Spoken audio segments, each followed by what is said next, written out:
A navy lacking a global network of bases has built a 68,000-ton replenishment ship larger than any active aircraft carrier. Is this merely a necessity born of logistical constraints, or is it a standard configuration tailored for the next generation of nuclear-powered aircraft carriers? Hello everyone, and welcome to this episode of Military Affairs Watch. Recently, news about China's construction of a super-large replenishment ship has dominated the headlines in military media. Satellite images from Britain's Jane's Defense Weekly and the US-based Planet Labs clearly show that within the massive dry dock at the COSCO Longsu shipyard in Guangzhou, an extremely large naval vessel has taken shape, with hull sections significantly longer than those of the large civilian container ship undergoing outfitting nearby. According to precise calculations by Jane's Defense Weekly, this new replenishment ship has an overall length of approximately 270 to 271 meters and a beam of 37 meters. The largest active Type 901 comprehensive replenishment ship has an overall length of about 241 meters, a beam of 32 meters, and a full load displacement of approximately 48,000 tons. The new vessel is a full 30 meters longer and 5 meters wider than the Type 901. Analysts from the U.S. Naval Institute News point out that the 271-meter length exceeds that of the U.S. Navy's largest ever fast combat support ship, the Sacramento class, by nearly 30 meters. The Sacramento class has a full load displacement of approximately 54,000 tons. While the dimensions of this new Chinese vessel far exceed that class, the U.S. website Wartsony, after conducting modeling analysis using dry dock reference points, directly estimated a displacement of 68,000 tons. Some senior observers believe that, given its substantial draft and beam, the final full load displacement is highly likely to approach 70,000 tons. This implies that the size of this replenishment ship is on par with, or even slightly exceeds, that of the two medium-sized aircraft carriers, the Liaoning and the Shandong. China is currently dedicating the engineering resources required to build a medium-sized aircraft carrier to the construction of a support vessel.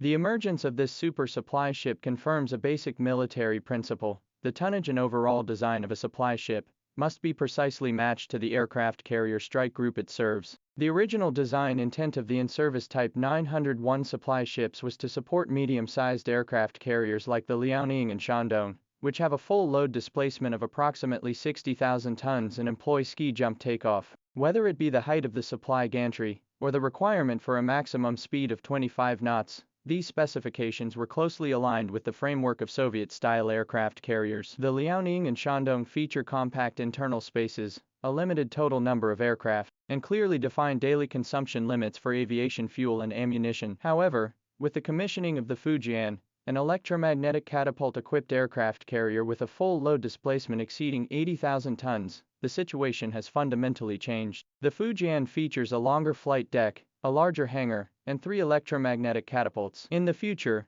it will also carry J-35 stealth fighters and KJ-600 fixed-wing early warning aircraft. The significant increase in aircraft sortie rates means that daily consumption of aviation fuel, precision munitions, spare parts, and food will far exceed that of 60,000-ton ski jump carriers. The bigger issue lies in the fact that the logistical environment facing the Chinese Navy is starkly different from that of the United States. The U.S. Navy can deploy freely across the globe, drawing its strength not only from 11 nuclear-powered aircraft carriers, but also from hundreds of military bases scattered worldwide, including those in Yokosuka, Guam, Diego Garcia, and the Fifth Fleet's bases in the Middle East. This dense global logistics network allows U.S. carrier strike groups to enter allied ports at any time for rapid rotation and resupply, and enables U.S. supply ships to adopt a highly specialized division of labor, with John Lewis-class ships dedicated to fuel and supply-class ships responsible for ammunition and spare parts. In contrast, the Chinese Navy currently possesses only a handful of overseas support points, such as the Djibouti Logistics Base, which is located at the entrance to the Red Sea, far from the major strategic shipping lanes of the Pacific and Indian Oceans. In the vast waters of the South China Sea, the Eastern Indian Ocean, and even the South Pacific, there are virtually no allied ports or facilities available. Therefore, if a Chinese aircraft carrier strike group is to venture deep into the open ocean for long-term deployment, all of its logistical requirements must be highly concentrated on a single replenishment platform. This replenishment ship must carry all shipboard fuel, aviation fuel, ammunition, missiles, fresh water, frozen food, and thousands of precision spare parts, effectively serving as a fully functional, floating warehouse. Under these stringent requirements for self-sufficiency on the high seas, the 48,000-ton Type 901 has already proven inadequate. According to internal assessments by the U.S. Naval Intelligence Office, when the Type 901 accompanies the Liaoning or Shandong on a voyage, it requires large-scale shore-based resupply approximately every 7 to 10 days,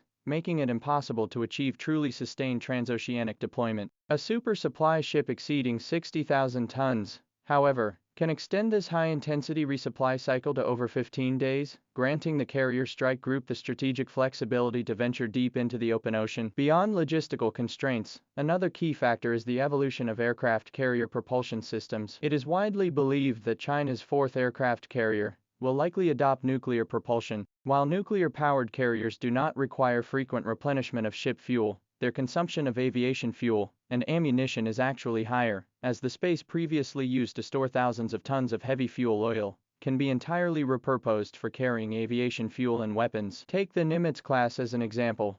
It carries over 9,000 tons of aviation fuel and over 3,000 tons of ammunition. If China's future nuclear-powered aircraft carriers truly exceed the size of the Ford class, the tonnage of their supporting replenishment ships must surpass the 49,000-ton supply class. Therefore, a 68,000-ton replenishment ship is an indispensable companion for a nuclear-powered supercarrier conducting high-intensity operations in the open ocean. Another often overlooked technical detail is speed. When an aircraft carrier strike group maneuvers at high speed, it must maintain a speed of 25 knots or higher to generate sufficient deck wind, and the replenishment ship must be able to keep pace without slowing down the group. The Type 901 employs all-diesel propulsion to achieve a relatively high economic speed on a 40,000-ton hull, but a 68,000-ton behemoth using all-diesel propulsion would struggle to balance fuel efficiency with maximum speed. There is widespread speculation that the new ship may adopt a diesel-gas turbine hybrid propulsion system, or even all-gas turbine propulsion. This also indirectly explains the dramatic increase in hull size, not only to accommodate more supplies, but also to reserve sufficient engine room space for higher power gas turbine units. Detailed analysis of satellite imagery reveals that the new vessel has significantly more replenishment gantries than the Type 901. While the Type 901 features 3 gantries on each side, the new vessel appears to have reserved space for 4 to 5 gantries in its midsection. This means it can simultaneously conduct both lateral and longitudinal replenishment for the aircraft carrier and multiple escort destroyers and frigates, significantly shortening the fleet's replenishment window. Under combat conditions, the shorter the resupply time, the lower the risk that the carrier strike group, constrained by fixed course and speed, will be exposed to threats from enemy submarines or anti-ship ballistic missiles. In summary, this 271-meter-long super replenishment ship is by no means merely a matter of a tonnage race. It represents a strategically far-sighted and precise move by the Chinese Navy in its transition from near-sea defense to far-sea protection. Its massive size is not only intended to support the Fujian's sustained combat potential in the open seas, but also to pave the way in advance for the logistics needs of domestically produced nuclear-powered aircraft carriers. With this maritime behemoth set to be launched and commissioned within the next year or two, the operational range and sustained combat endurance of China's aircraft carrier strike groups will undergo a qualitative leap.